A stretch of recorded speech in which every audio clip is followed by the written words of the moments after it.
pode dizer de uma pessoa que tem na cabeça várias ideias e neuras? E como todos, tenta equilibrar os pratos, assim, os perrengues do dia a dia. Jesus! Seu coração está pulsante por novas emoções, mas seu estômago se vira a cada novo desafio. Então bora pra lidar com mais um tapa. Não, com o psicotapa. O tapa da vida. Olá, lindezas e lindezas desse Brasil! Sejam muito bem-vindos a mais um Psicotapa Oficial, esse podcast incrível, maravilhoso, sensacional, que veio debater o quê? Os tapas da vida. E hoje, pessoal, eu tenho um convidado, assim, ilustre. Por quê? Logo mais você vai entender. Então, bora pras apresentações. Convidado, se eu falar alguma coisa errada, você pode me corrigir depois, por favor, tá? Porque vai que eu anotei algo errado aqui. Bom, gente, esse lindezo do dia... Ele é engenheiro de formação, ele é casado com a Miriam, ele é pai do Lucas e da Laís e ele vai ser vovô. Quando assim fala vovô, tem uma recém-parida em casa, então eu imagino a felicidade que tá no coração desse vovô a caminho, porque vem aí uma criança e a criança é tudo de bom. Ele trabalha há mais de 40 anos no mercado corporativo, esse mercado aí gostoso, cheio de tapas e perrengue. Comente aí qual é o seu perrengue do corporativo. E nesses 40 anos de mercado corporativo, ele trabalhou em gestão. Isso é um dado muito curioso, 40 anos em gestão, que é um grande tapa da vida, com certeza. Bom, então ele trabalha aqui em posições executivas, em gestão, e ele chegou aí a um cargo de VP em uma grande multinacional do segmento europeu. Não vou falar assim o segmento, nós vamos pegar muita coisa aqui, melhor não. Na área de logística e produção, que é um grande caos do suco global, essa área que ele trabalhou. Que mais? Ele ama viajar, ele ama se reunir com a família, com os amigos, ele adora jogar cartas de baralho, que ele falou aqui como curiosidade, adora estar com a família, ele adora desenvolver pessoas. Bom, 40 anos de gestão, de fato ele ama realmente estar com pessoas. E agora, pessoal, ele está tomando aqui um caminho diferente da vida, abrindo portas, janelas, assim, para o ar circular, de fato. Depois de tanto tempo aí gerindo pessoas, ele quer gerir novos caminhos da vida. Então temos aqui o Adilson Desoto, o Desoto para os mais íntimos, para falar sobre da alta gestão ao futuro que vem aí. Desoto, cara, muito bem-vindo e muitíssimo obrigado aqui pela sua participação. Estou felizaço, Evandro. Obrigado, Evandro. Obrigado, Evandro. Beijo, Evandro. Então, valeu, Thiago. Um prazerzão estar aqui com vocês. Prazer estar aqui conversando contigo. Vamos trocar um pouquinho de ideia, vamos ver o que rola, né?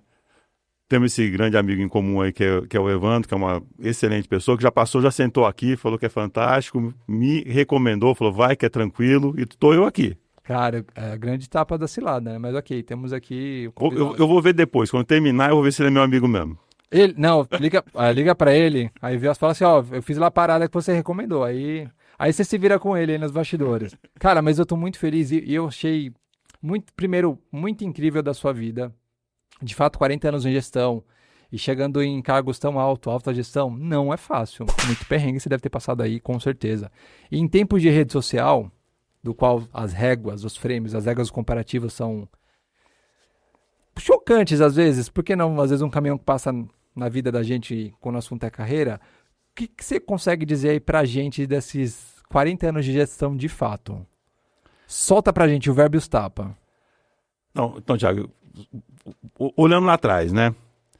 Eu recém-formado, saio da faculdade, começo a procurar emprego, né? Lá em 85 a situação não era simples, né? Não era fácil. Aliás, o Brasil tem uma especialidade que vive em crise, né? Então lá Comente aqui a sua crise. A coisa não era, estava mais ou menos por aí. E eu consegui um emprego e chego no meu primeiro dia de trabalho. E eu não sabia direito qual que era a função, né? Eu consegui um emprego numa área que eu sabia que era uma área de manutenção, eu não sabia direito como era a função. Quando eu chego no meu dia de trabalho, me deram 13 funcionários para tomar conta. Então eu recém-formado, e se tem uma coisa que faculdade não ensina é gerir pessoas.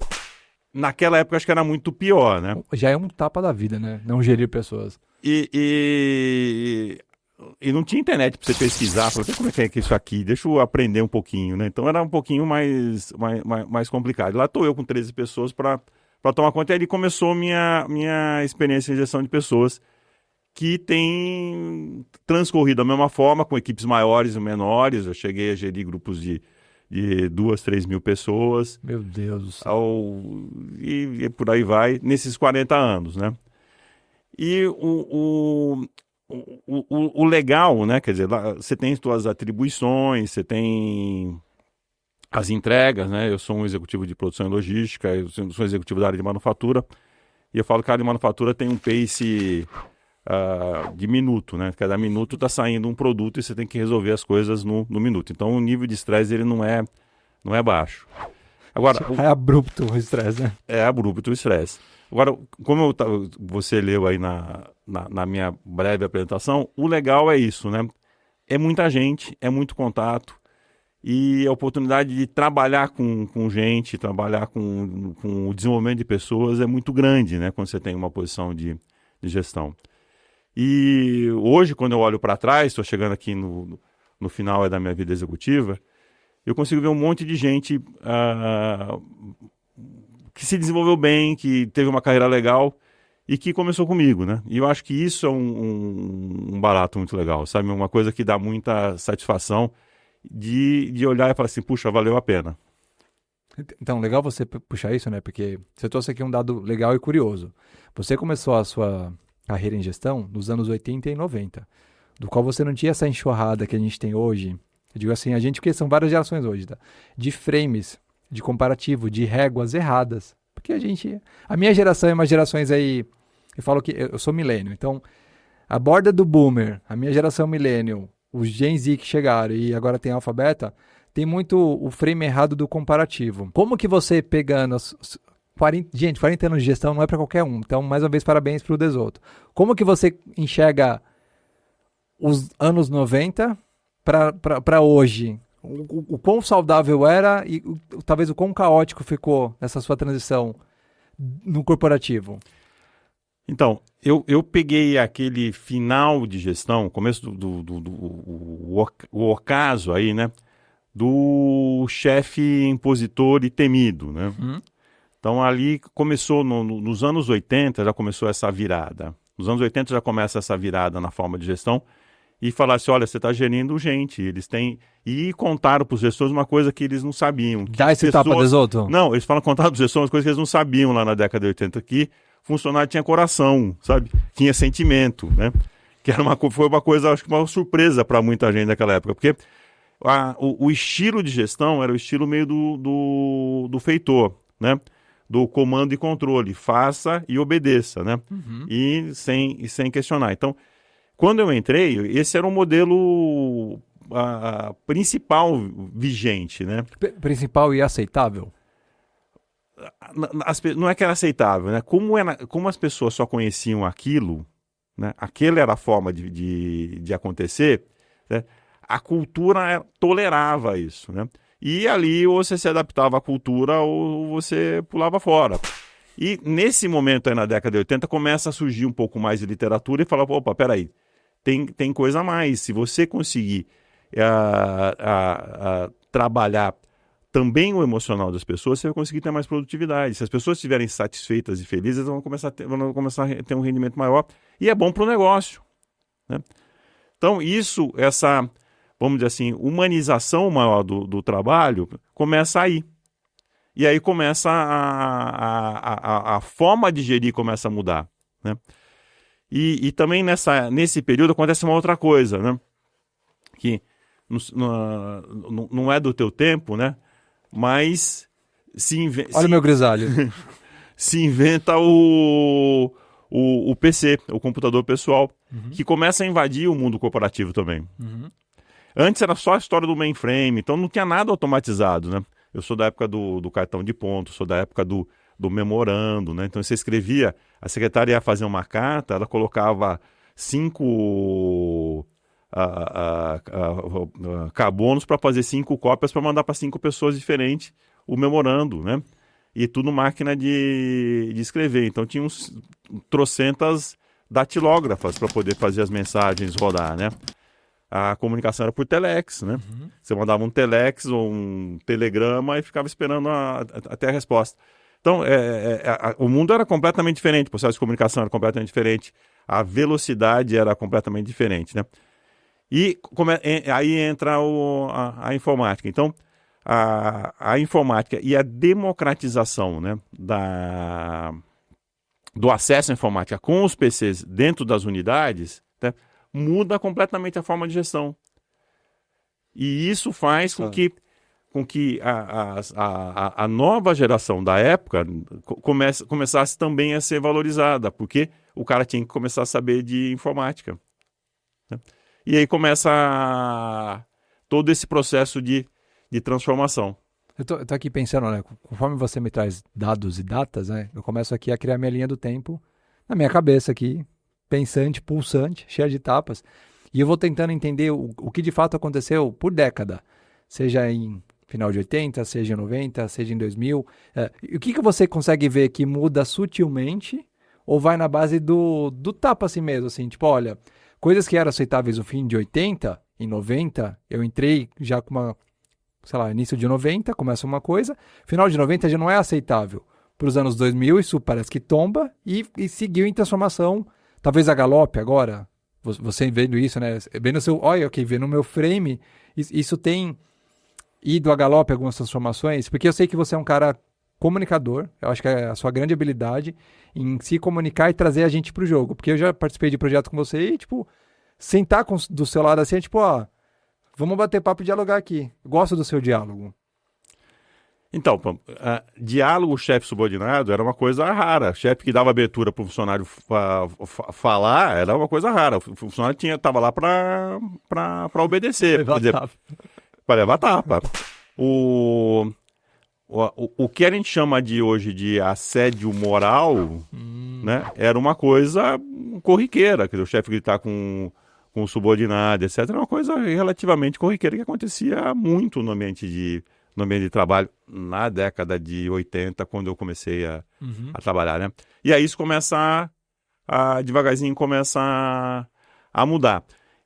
E, de novo, o Brasil cheio de crises, né? Cheio de crises. Vai lá, um monte de crise. Na empresa que eu trabalhava, aconteceu um negócio interessante. Ela foi adquirida por uma outra empresa no início dos anos 90. Chega a nova empresa, ela fala assim, nós vamos fazer uma reengenharia. Você já ouviu falar desse negócio? Já. Comente aqui se você conhece reengenharia. Vamos fazer uma reengenharia. Vamos fazer um downsize. O que era reengenharia? A empresa tinha trocentos níveis hierárquicos, ela falou, vamos cortar isso aqui, vamos achatar os níveis hierárquicos e cada um agora que você cuidava de 5 pessoas, você pode cuidar de 15. Né? E que tranquilo, vamos tocar o pau e vamos cortar...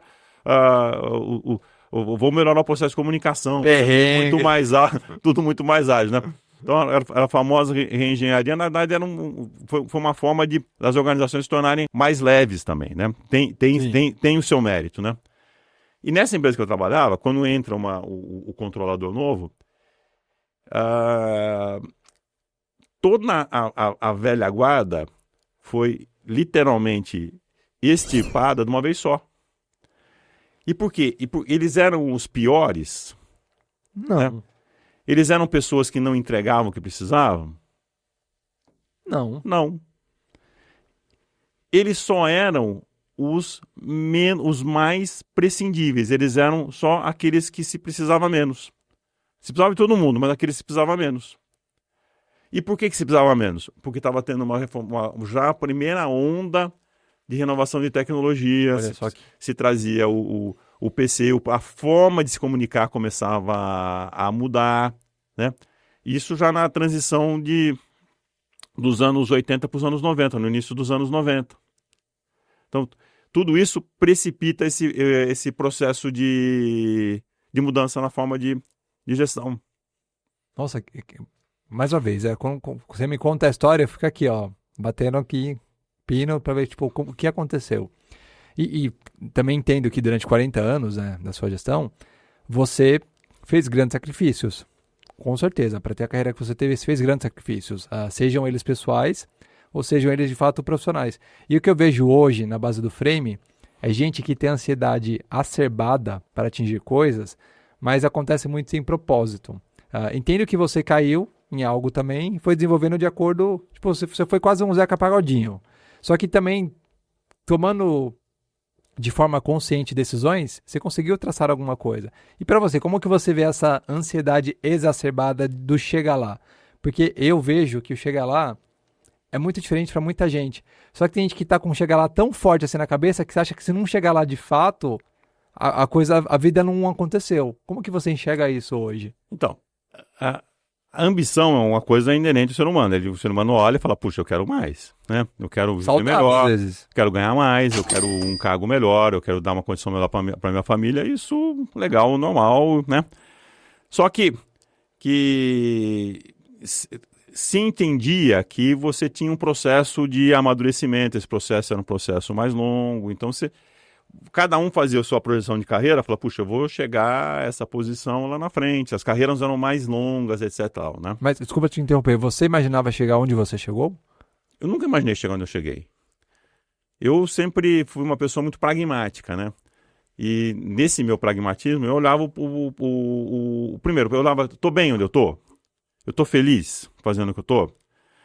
E isso é uma coisa legal, porque nas poucas vezes que eu fiquei não feliz, que eu falei, puxa, tá na hora de mudar.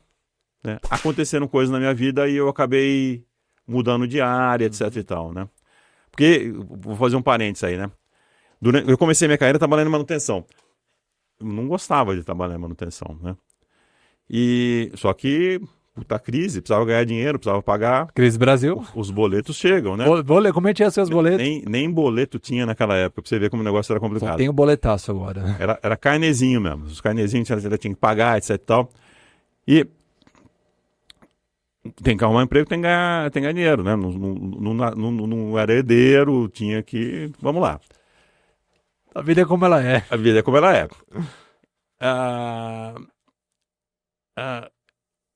Agora, quando você começa a fazer o que você não gosta, o que normalmente você faz? Como que você realmente normalmente você reage, né? Cara, é horrível fazer algo que a gente não gosta. É horrível. Eu falo que começa a matar por dentro. Só que quando você faz uma coisa que você não gosta e você quer pular fora, ali que você tem que trabalhar mais. Uhum. Ali que você tem que ser melhor. Ali você tem que se superar. Ali você tem que dar o teu algo mais. E ali você tem que olhar e enxergar o teu propósito. Uhum. Né? Fazendo um pouco o link com o propósito. E qual que é o teu propósito maior? Puta, eu quero ter uma carreira legal. Eu quero ter uma coisa que me dê prazer. Eu quero contribuir para a sociedade, quero contribuir, constituir para minha família, para o meu núcleo familiar. Eu quero ter, mas eu quero me realizar no que eu faço. Eu quero chegar na autorrealização. Né? Não estou autorrealizado aqui, não tô feliz aqui. Só que para eu sair daqui, alguém tem que me olhar e falar, puta, esse cara merece sair dali. Uhum.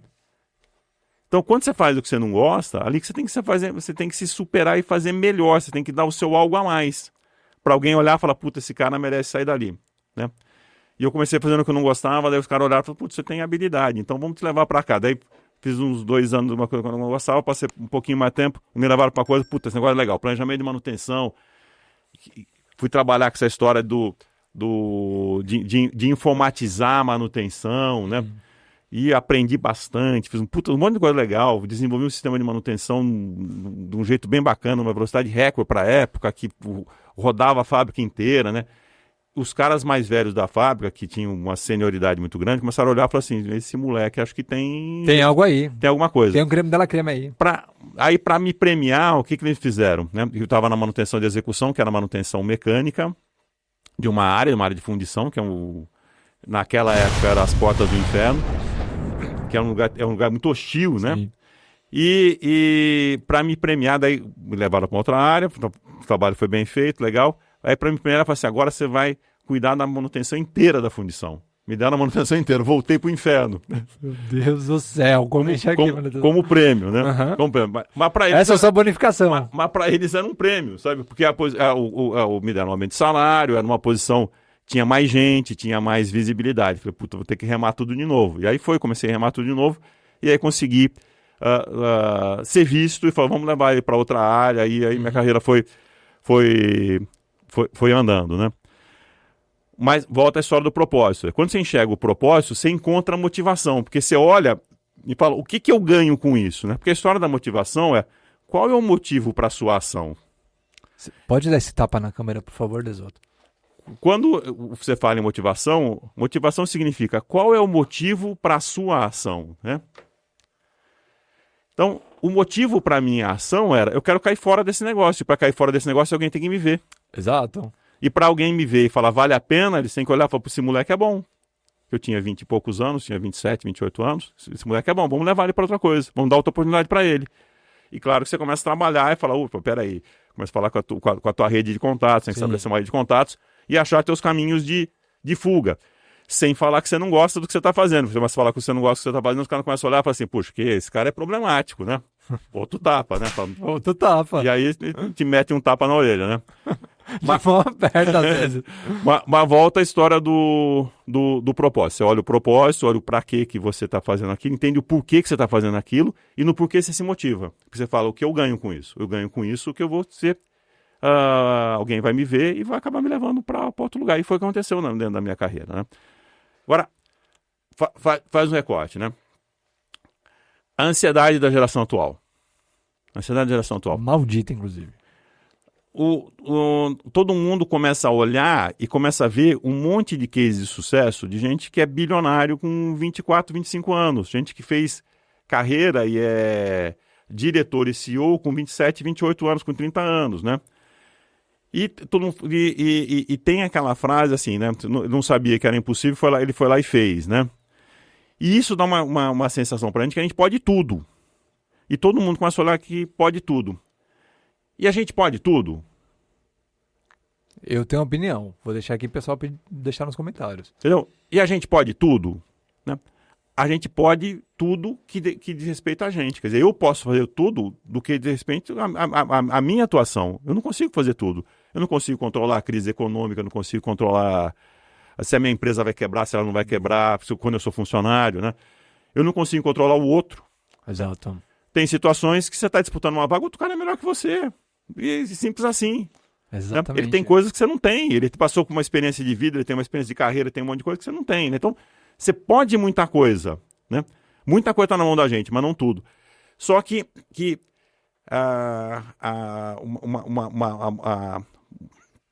muitos profissionais têm essa ansiedade de crescer muito rápido na vida. Né?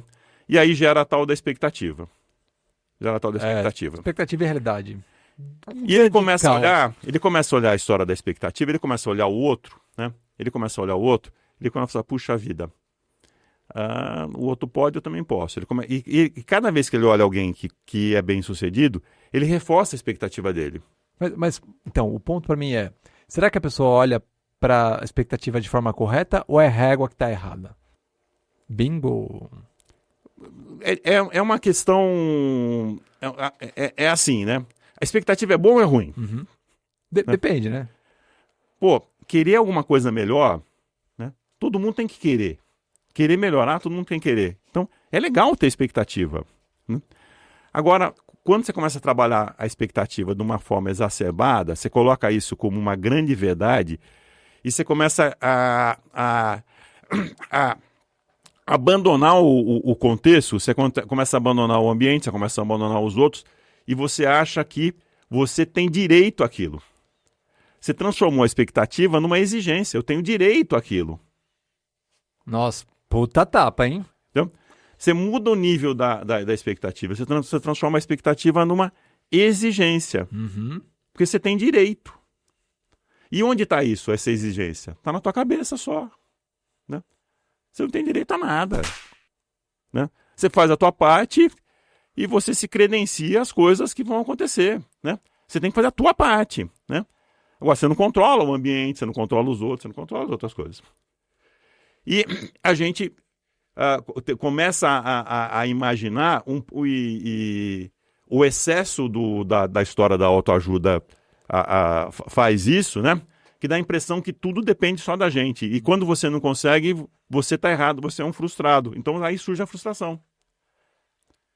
Então tem um monte de gente que gera um nível de expectativa irracional, né? Gera uma crença irracional de que tudo é possível, de que dá para fazer tudo, de que dá para ser CEO com 27, 28 anos e que independe de qualquer coisa.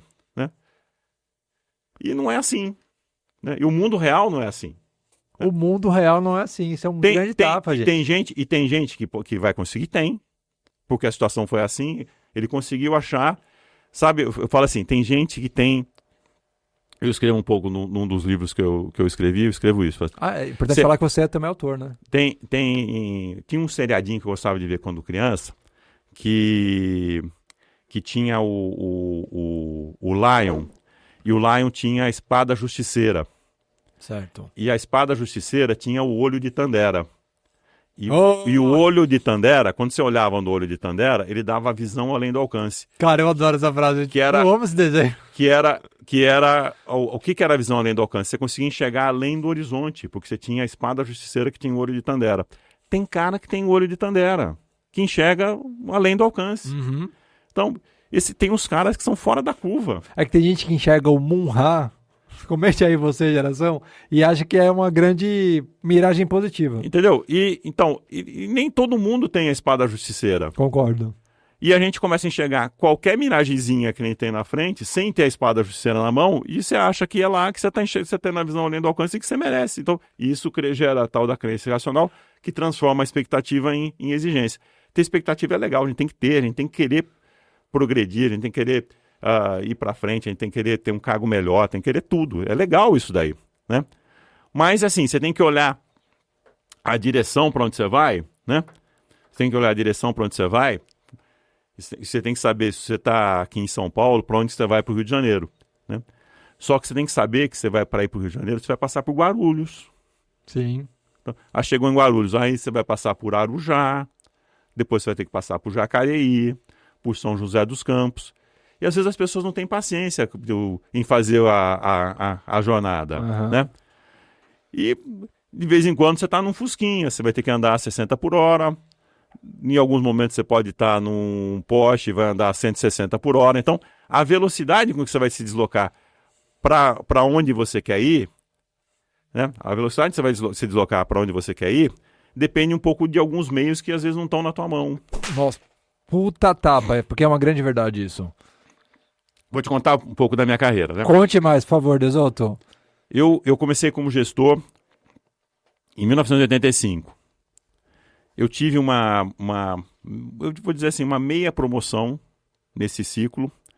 E eu fui ter a minha próxima promoção em 2002.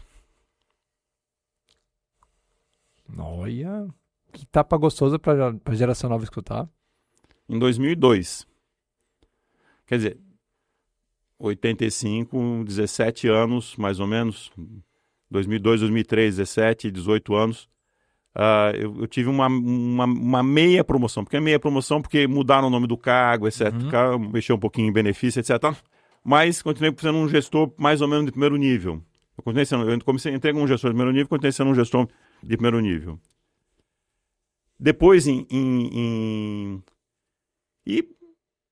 me gerou frustração? Não. Por quê? Porque primeiro eu fazia o que eu não gostava, comecei a tentar fazer o que eu gostava, voltei a fazer o que eu não gostava, comecei a fazer de novo o que eu não gostava. Então, fui tendo um monte de desafio na minha carreira, fui mudando, foram aparecendo coisas novas, eu fui buscando coisas novas.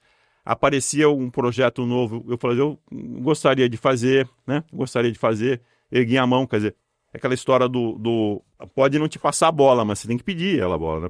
Se você quiser, eu estou disponível, né? E em paralelo a vida pessoal estava acontecendo também, né? A vida pessoal rolando em paralelo, né?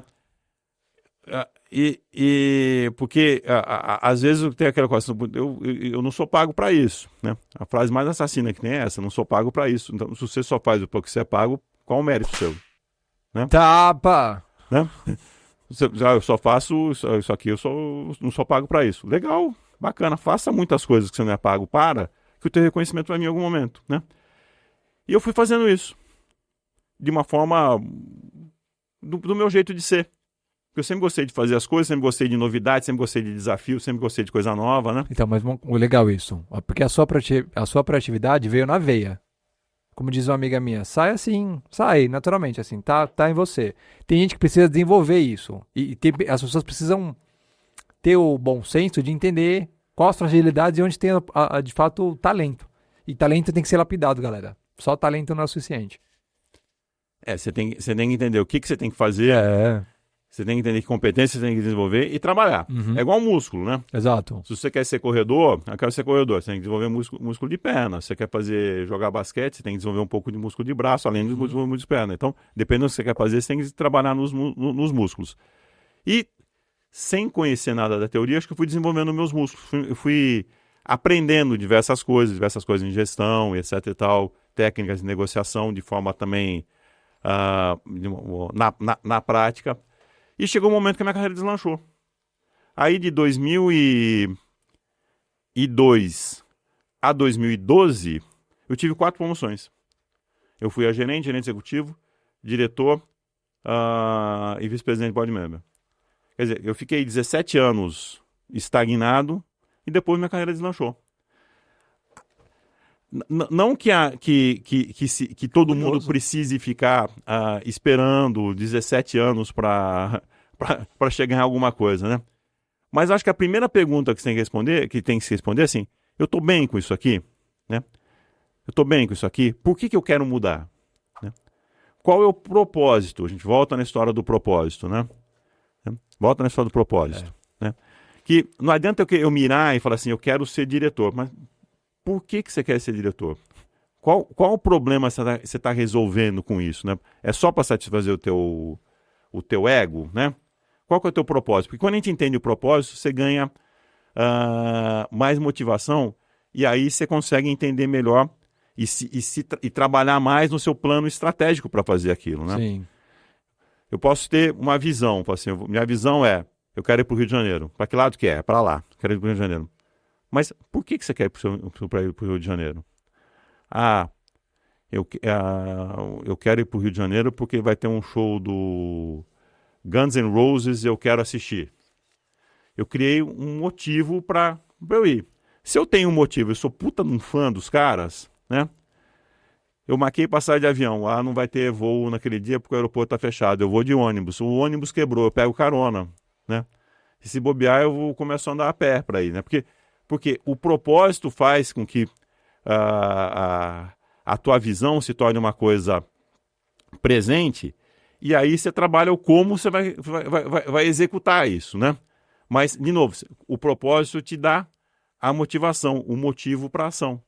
Exato, e motivação é combustível para que você faça as coisas acontecerem. E motivação é o combustível. Exato. Porque a motivação é, o que isso significa para mim?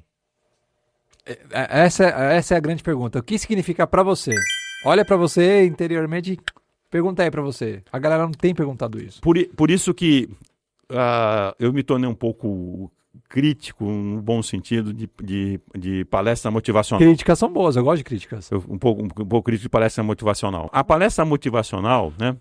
Ela é legal. Todo mundo sai da palestra motivacional feliz. Riu pra caramba, falou, puta, legal. Talo da energia, né? Talo da energia. No dia seguinte, o que você lembra dela? Né? O que ficou? O que ficou, exato. O que ficou? Quer dizer, o que depois de uma semana você lembra? Né? Você não lembra às vezes nem das piadas que o cara contou. Né? Então, para o time de futebol que vai jogar dali 90 minutos, e o técnico terminou a preleção motivacional e falou, pessoal, agora vamos lá. Né? O cara entra com a adrenalina toda. No mundo corporativo, no dia seguinte, imagina o técnico fazendo uma preleção do time de futebol para o jogo que vai ser daqui uma semana. Fala, pessoal, lembra do que eu falei lá, né? Então vamos lá agora, hein? Então, como é que está o emocional do jogador? Ele consegue manter o emocional do jogador lá em cima para o negócio acontecer uma semana depois? Então esse é um problema, às vezes, da palestra motivacional, né? Então, sempre a gente tem que despertar esse componente racional do se entender o motivo para a ação. Né? E eu, de novo, eu linko isso com o propósito. E é legal entender isso, quando você linka com o propósito, porque isso você consegue entender certinho o porquê que isso é importante para mim. Né? Então, acho que isso que é um lado legal. Não, é muito legal você falar isso. O meu logo aqui, né? É uma pessoa, sou eu, isso aqui. Coisa linda, ela é uma pessoa. Então, você vê a abertura, você vê que é bem legal. E esse coração ali no meio, ele não tá ali à toa. De fato o que faz o seu coração pulsar. Então, quando você, a pessoa, né, indivíduo, entende o que faz o seu coração pulsar, que é uma palavra batida, mas também dá para usar. O propósito, cara, a figura muda totalmente assim o formato e o jogo muda totalmente para você. Que aí você entende que é você contra você mesmo todos os dias. Das 6 da manhã à meia-noite. Que eu vou hoje das 5 até 1h30, às vezes, talvez 2. Quem me conhece sabe que eu vou até de madrugada. Mas é muito legal, porque a minha motivação Não que eu seja autossuficiente, mas a minha motivação hoje é outra, cara. E é algo astronômico. Eu cruzo uma galáxia hoje com o que faz o meu coração pulsar de fato. E pessoas fazem meu coração pulsar de fato. Você aqui, uma galera que vem gravar comigo, cara, isso me dá muita paixão, assim, ver histórias. E você tem essa veia também de se expressar, se comunicar, entender, pesquisar e saber quem que tá ali por trás. E deixa eu contar uma outra coisa. Conte. Que eu não contei muitas vezes ainda, né? Inédito, estamos algo inédito aqui. Então, às vezes a vida tem acontecimentos marcantes, né? E em mais ou menos, acho que em uns 8 a 10 anos, eu sofri, nessa fase inicial, aí nesses primeiros 17 anos, etc. tal, né? Ralando o tchan, né? Ralando o tchan e tudo mais. Eu sofri 4 acidentes de carro. Puta merda, cara. 3 deles eu dirigindo, com perda total do carro. E quando eu sofri o 4 acidente, né? Eu parei um pouquinho para pensar. Um deles bastante grave, Mina e o Lucas, que é meu filho mais velho, na Dutra. E eu falo que tem uma coisinha, uma luzinha lá no céu que protege a gente, né? Porque era a Miriam que estava dirigindo nesse dia. Se eu estivesse dirigindo, eu acho que a gente ia morrer todo mundo. Porque ela fez uma coisa que eu, como sou um cara mais racional, eu não faria, né? A gente estava chegando perto, ali no retão de Guaratinguetá. Era uma noite chuvosa, etc. Tal, e quando a gente percebeu, tinha um caminhão batido, né? E parado, batido. Eu teria saído pro acostamento, né? Ela saiu para a esquerda. Entramos embaixo de um outro caminhão. A gente tava com... Meu Deus. A gente tava com o Scott. Por sorte, o teto inclinou para trás, assim, sabe? E então, ela quebrou o pé, o Lucas teve uns cortes e tudo mais. Eu teria saído pro outro lado, pro acostamento. Porque o meu lado racional, né? Lado de engenheiro, falo, é o acostamento. Tinha uma bobina de aço no acostamento, que caiu do caminhão. A gente ia dar de frente na bobina de aço. Mas 4 acidentes. Depois de 4 acidentes, eu cheguei a algumas conclusões. Primeiro, 4 acidentes. Perda total do carro, né? Eu fui lá no cara do seguro, o cara falou, cara, pelo amor de Deus, de novo, né? O cara que fazia seguro falou, pô, de novo, tem certeza, né? Mas eu parei um pouquinho, olhei e falei, eu tirei algumas conclusões, né? A primeira acho que eu não sou um grande motorista, né? Com 3 acidentes, acho que dirigir não é muito o meu forte. Aliás, se você precisar de carona para São Paulo, eu posso te oferecer aí. Tô de carro de aplicativo. Para dirigir não é muito o meu forte. A segunda, assim, eu não sofri um arranhão nesse negócio. Então, talvez talvez eu esteja aqui, né? E o ambiente está tentando conspirar contra, né? Que as coisas estão acontecendo, mas talvez eu não esteja aqui à toa. Escutando essa história, com o que eu acredito, você não está aqui à toa. Então, talvez não esteja aqui à toa. E isso me fez mudar um pouco o meu jeito de ver a vida, né? O meu jeito de ter uma preocupação maior em devolver um pouco para a sociedade do que a sociedade te dá, né? Nos dá. E de entender também uma outra coisa, que a gente como ser humano, né? A gente se preocupa às vezes muito com o físico, que é uma coisa também mais recente, né? Que é uma coisa dos últimos 15, 20 anos, essa preocupação maior com o bem-estar físico, né? Eles se preocupam muito com o físico. A gente já... O intelectual, né? Que todo mundo tem, né?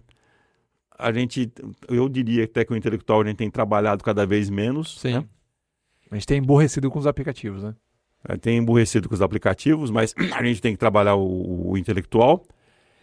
E a gente tem que um outro lado, que é esse lado da espiritualidade, que tem que fazer o equilíbrio no estudo, né? Independente se você ter religião ou não ter religião, né?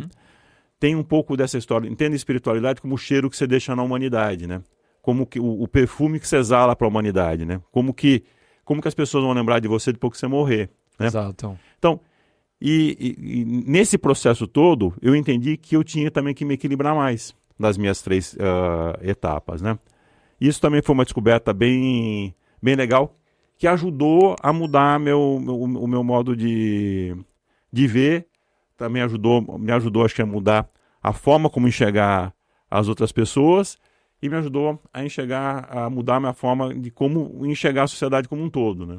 Nossa, mais uma vez, toda vez que o convidado aqui, a pessoa está aqui, me fala coisas, eu entro pro Thiago aqui, né, os 15 Thiagos que tem aqui dentro, e fico debatendo aqui meio divertidamente. E eu acredito muito em coisas. Eu tenho uma fé assim, eu vou chamar de Deus, mas eu tenho uma fé assim da hora, que eu troco uma ideia com ele todos os dias antes de dormir, agradeço lá algumas paradas. E também acredito na espiritualidade, acho que é mais legal falar de espiritualidade do que religião. Sim. E também tenho isso comigo, que estamos aqui porque não é assim de graça, tem um porquê. E você me contar essa história tão pessoal, obrigado por compartilhar isso aqui, inclusive, e do qual ela te trouxe uma luz diferente, cara, isso é muito positivo. Porque, tudo bem, mais uma vez, parabéns, você foi VP de uma grande multinacional do grupo gigantesco, do qual eu conheço. Mérito seu, parabéns. Isso é muito bom mesmo. Tem gente que talvez daria uma vida para isso. Mas te custou muitas coisas no caminho. E o que eu vejo hoje muita gente fazendo é pegando lá a espada do Thundercats, e vai. Só que quando foca todo o conjunto que vem junto, a pessoa quer anular. E é um preço alto. A sua posição é um preço alto. E vejo muita gente que, não, vambora, é isso aqui, vambora. Mas tem todo o entorno acontecendo. Eu digo isso porque eu perdi meu pai já há algum tempo. E, porra, meu pai é um cara assim... Meu pai adoraria te conhecer. Ele é um cara muito...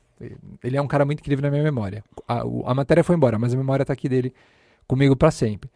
E ele sempre falou, assim, de gente, né? Ele sempre amou muita gente, muita, assim. E ele sempre falou com a gente, assim, os filhos, né? Curte o processo. É mó legal, vai conhecer gente. Vai experimentar a vida. Vai curtir quem tá perto. Tem uma frase dele que ele sempre fala assim, tenha os bons por perto. E hoje eu entendo que não foi de graça essa frase. Tenha os bons por perto. Você vai entender isso no futuro e faz total sentido. Então, quando você traz isso, algo tão pessoal, aqui, cara, obrigado, porque você pagou com certeza preços altíssimos para você chegar onde você chegou, mas também foi bom você passar por algumas coisas.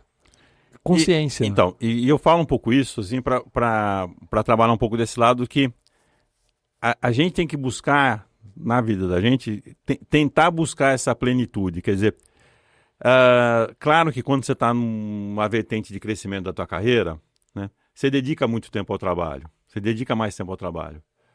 Só que tua vida não é só o trabalho. Tapa. Tua vida não é só o trabalho. Quando você chega na tua casa, você tem família. Sim. E não adianta depois que os teus filhos não saíram da forma como você gostaria, né? E você começa a achá-los meio desajustados, né? Expectativa, né? Não atendeu a tua expectativa, você achar que foi o ambiente e o que foram os outros, né? Uhum. Então, você tem tua parte como pai, como marido, você tem tua parte como cidadão, você tem tua parte como amigo, você tem tua parte... Se você tem religião, você tem tua parte dentro do teu grupo religioso, dentro da tua tribo, né? E isso eu trouxe sempre comigo, entendeu? Então eu sempre procurei ter uma vida social saudável, eu sempre procurei não me valorizar meus momentos de lazer, valorizar os meus momentos com a família. Claro que não é sempre tão simples assim, né? Uhum. Você tem que fazer escolhas, né? A vida é feita de escolhas, né? Mas essa busca do equilíbrio é uma coisa importante. E é importante a gente entender que isso é importante entender que isso é importante, porque quando você olha e fala isso é uma coisa que eu preciso cuidar, você pode às vezes negligenciar um pouco isso durante algum tempo, mas não durante muito tempo, né? Porque o risco é você se arrepender muito depois. Não, né? Veio um pedágio, né? É sempre uma conta. E essa história dos acidentes me fez pensar um pouco nisso, né? Falei assim, puxa, podia ter sido tudo completamente diferente, né? Podia ter sido... O fim, né? Podia ter sido... Ou eu podia estar dirigindo o carro e provocar um acidente fatal de uma outra pessoa, que aconteceu. Num dos acidentes, eu fiquei preso embaixo de um carro. O carro capotou, eu fiquei embaixo do carro e saí ileso, né? o carro ficou em cima das minhas pernas, né? Eu podia ter fraturado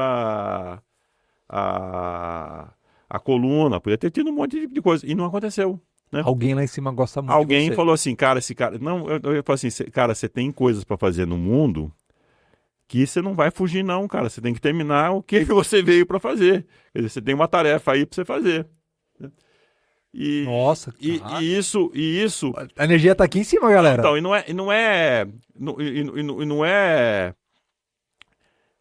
é prêmio, né? É só assim, eu te dei matéria-prima, cara. Eu te dei talentos, eu te dei matéria-prima pra você fazer um monte de coisa. Não vem querendo fugir da raia, escapar e ir para outro lugar.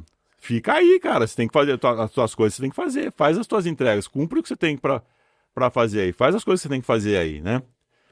E isso acho que tem um pouco norteado minha vida, né? E é assim. Cara, Tem sido assim. então, mas mais uma vez, muito legal ver o caminho que você trilhou, que com certeza tem preços aí altíssimos que você deixou no meio do caminho, e ok, faz parte.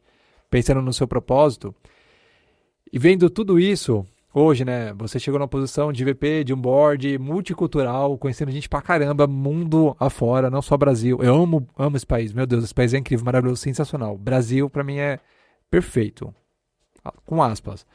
E vendo isso hoje, toda essa bagagem, né, essa multipluralidade, agora pensando no futuro, como que você vai encaixar tudo isso? Sendo autor de 2 livros, tendo ocupado uma puta posição aí numa empresa multinacional gigantesca no mundo, tendo conhecido tanta gente, o que você espera pro futuro? Presente e futuro, né? Porque futuro daqui a 1 hora você tá no futuro com a sua família ali, no jantar, curtindo e tudo mais. Qual que é a expectativa? Então, eu tive a possibilidade de cuidar do meu processo de transição, né? Eu tive possibilidade de chegar para a empresa e falar assim, olha, acho que eu cumpri meu papel aqui, fiz minhas entregas e gostaria de passar por uma outra fase. A gente negociou um período, negociou um processo de transição. Eu estou terminando agora, nesses meses agora, esse processo de transição da vida executiva, né? Pretendo ter mais tempo para a família, pretendo viajar, etc. Tal. Pretendo me dedicar à missão de ser avô, que deve ser uma delícia, né? Que acho que a avô tem só a parte boa do que é ser pai, né? Ele não tem ele só tem um bônus e não tem um ônus, Exato. né? Você não precisa cuidar, você não precisa trocar fralda todo dia, né? Você não precisa acordar à noite todo dia, né? Então tem um monte de coisa legal que acho que vai ser uma experiência super legal. E acho um baita de um presente. Minha filha está grávida exatamente agora, nesse momento que eu estou mudando de carreira. Mas do lado profissional, eu também não pretendo parar de vez. Pelo amor de Deus, não pare. O cérebro tá aí para exercício. Então, eu acho que... Tem muito conteúdo aí dentro. Eu tenho coisas para agregar, né? Então, eu pretendo trabalhar um pouco com o desenvolvimento de pessoas, com mentoria, com coaching. Eu tenho me preparado para isso, tenho aprendido técnicas para poder fazer isso de uma forma organizada, né? Eventualmente fazer um pouco de consultoria, eventualmente participar de alguns conselhos. Quer dizer, eu acho que eu tenho um nível legal de experiência e também na situação de devolver para a sociedade o que a sociedade me deu de conhecimento. Acho que é uma coisa bacana, que vai me dar prazer, vai me manter ocupado e vai gerar em mim motivo para a ação, né? Quer dizer, me dá motivação para continuar. E tá aí, talvez dê para fazer isso por mais uns 10 anos aí, né? Vai com folga. Mas você me trouxe um dado legal, que é sobre essa... Claro, tem muita bagagem aí. Cara, você tem muita história. É muita camada de cebola para descascar ainda. E eu falo que a gente é uma grande caixa de Pandora, porque de fato nós somos. E vendo hoje toda a trajetória que você teve, né? Eu falo que teve e ainda tem, assim, que é um progresso contínuo. O que você espera contribuir para as gestões futuras? Porque eu entendo que você consegue dar mentoria, sim, dá para ser um mentor, aí aplicar o seu conhecimento todo de 40 anos de gestão e levar para outras pessoas. Mas o que você espera de fato que você consiga fazer com a sua mentoria, com a sua multipluralidade, de ter conhecido tanta gente? Porque a gente sabe que o mercado que estamos inseridos, ele é meio feroz, assim, para algumas classes. Você espera que essa multipluralidade e diversidade ela consiga de fato ganhar espaços para que comunicadores, independente da carcaça, consigam também lapidar os seus talentos? Olha, a gente está num momento muito complicado no mundo, né? Uhum. Onde a gente tem expoentes aí que são que não dá para dizer que são exemplos de racionalidade, Sim. não dá para dizer que são exemplos de coerência e tudo mais. E estamos com um mundo muito polarizado e cada vez mais as pessoas, a impressão que a gente tem é que as pessoas estão se polarizando mais, né? Uhum. E a gente está se surpreendendo muito com muita gente Negativamente. Sim. Né? Então, e isso por um lado, você fala assim, puxa, que negócio chato, né? Que coisa chata, né? Mas o que eu vejo é assim, a gente tem uma nova geração também vindo aí, tem uma molecada muito legal, com muito propósito. Sim. E com muita intenção de ter uma vida mais equilibrada e mais socialmente responsável. Né? E esse povo está começando a ocupar espaços também, né? Se a gente tem uma turma que é muito eugcêntrica, né? Quer dizer, não é mais do que egocêntrica, né?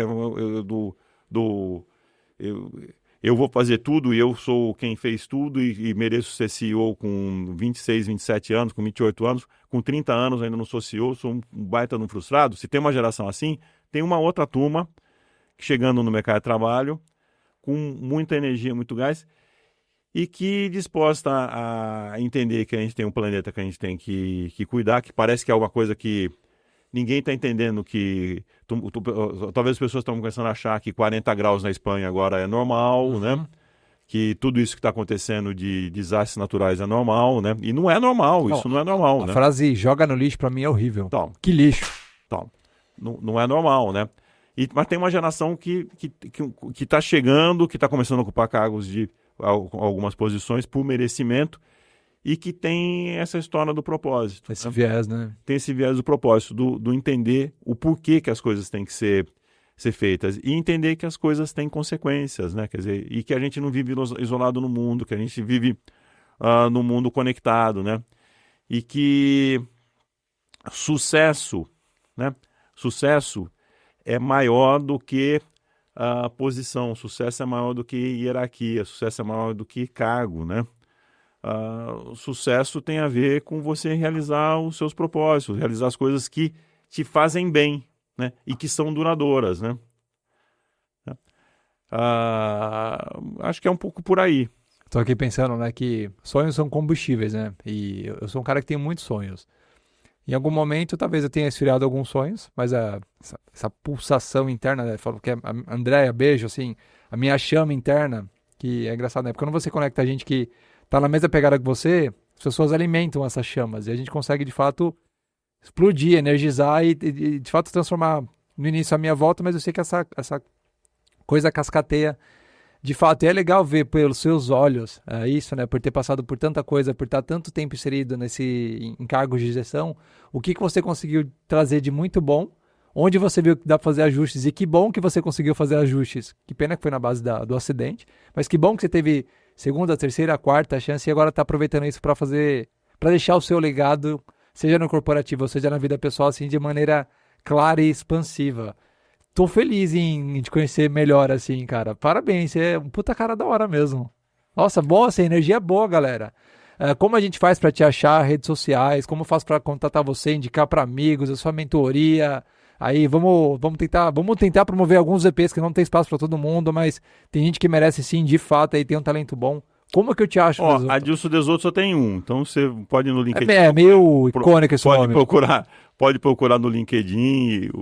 Eu sou meio jurássico ainda, então agora estou começando a fazer meu Instagram, daqui a pouquinho deve estar rolando aí direitinho. Vem aí. Né? Mas tem um Adilson Desoto já lá que eu nem lembro quando eu criei esse negócio, mas tá lá paradinho, mas uma hora começa. Daqui a pouquinho a gente começa. Cara, você postou um texto bem bonito seu, eu gostei. No LinkedIn, né?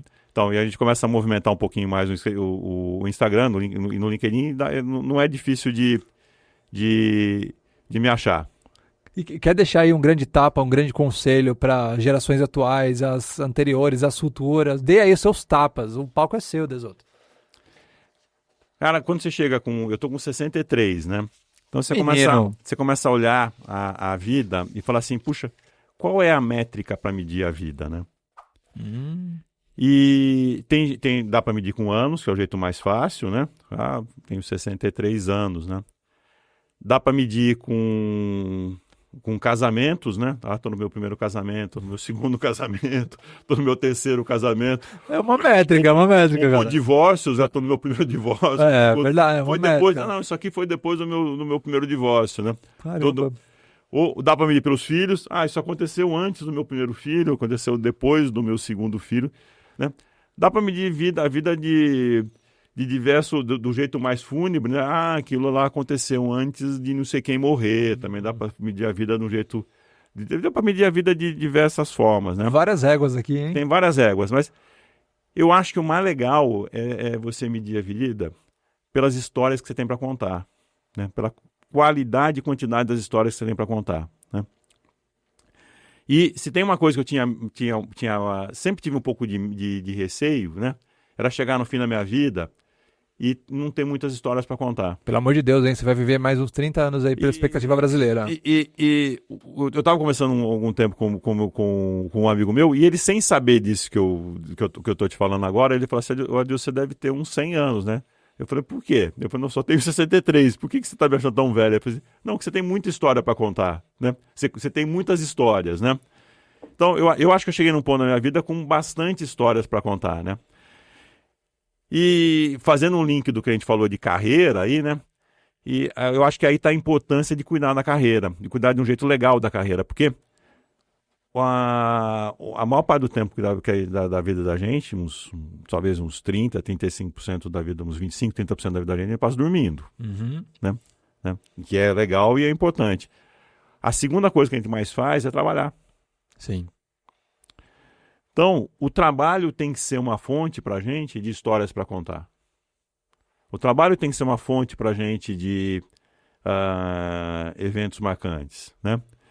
E isso é uma coisa também legal. Por isso a gente tem que cuidar bem da carreira da gente. A carreira da gente tem que ser feita de uma coisa que nos dê prazer. E, de novo, eu linko um pouco isso com a história do propósito. Quando a carreira tem propósito, né, tem coisas que você entende o porquê, se atinge coisas e tem motivos para celebrar, né? Tem um artigo que eu li, que eu não me recordo agora qual é a fonte, etc., que o cara relacionava felicidade, né? A felicidade é uma coisa, você não consegue pegar a felicidade, né? É intangível, mas né, quando você vai associar felicidade, quando você vai fazer associações sobre felicidade, a maior parte das pessoas associa felicidade a momentos marcantes da vida. Se associa a quantidade de felicidade, a quantidade, né, uma coisa meio absurda de felicidade que você teve, pelo número de momentos marcantes da tua vida, que está associado ao nascimento de um filho, o encontro de um grande amor, o casamento, né, ou para alguns o divórcio, né? Me livrei daquela lá e da sogra, as réguas, lá e do sogro, né? Como um momento feliz, né? Exatamente. Mas muita gente também relaciona os momentos felizes às coisas que atingiu no trabalho, né? Então, o trabalho tem um peso importante na nossa vida pela quantidade de tempo que a gente passa lá e porque ele pode estar diretamente relacionado à quantidade de felicidade que a gente vai ter na vida da gente, né? Porque é muito tempo para você desperdiçar fazendo uma coisa chata e que você não gosta. Por isso a gente tem que cuidar da carreira. Então, cuida bem da tua carreira, acho que busque o equilíbrio da tua vida nos seus diversos aspectos, que acho que isso é um grande passo para você chegar aí, talvez quando tiver com os seus 63, poder olhar para trás e falar assim, puxa, Valeu, né? Estou feliz com as histórias que eu tenho para contar. Caramba, cara. Mais uma vez assim, super reflexivo. Gente, o grande tapa aqui do dia é foca no propósito, sim, só cuidado para não se perder no meio do caminho. O Desoto está aqui para comprovar que não foi fácil, mas foi gratificante. Ele teve várias oportunidades na vida e teve reoportunidades. Que bom que ele pôde estar aqui agora presente fisicamente para contar isso. E no que eu acredito, tá? Seja grato. A vida pode estar um caos assim tremendo, porque ela vai ser caos, não vai ser fácil. Às vezes é um caminhão que te atropela, não é só um tapa, é um caminhão gigantesco. mas seja grato, não se perca no caminho e mantenha aí a parada. Mantenha os bons por perto. Meu pai fez isso muito bem durante a vida, tá em outro plano astral agora, mas eu sinto que ele deixou um legado muito importante. Você tá deixando um legado incrível, parabéns mais uma vez. E a gente se vê logo mais. Se inscreva no canal, compartilha pra geral esse vídeo que é muito incrível e beijão. Beijo. Tchau, tchau. Tchau, tchau.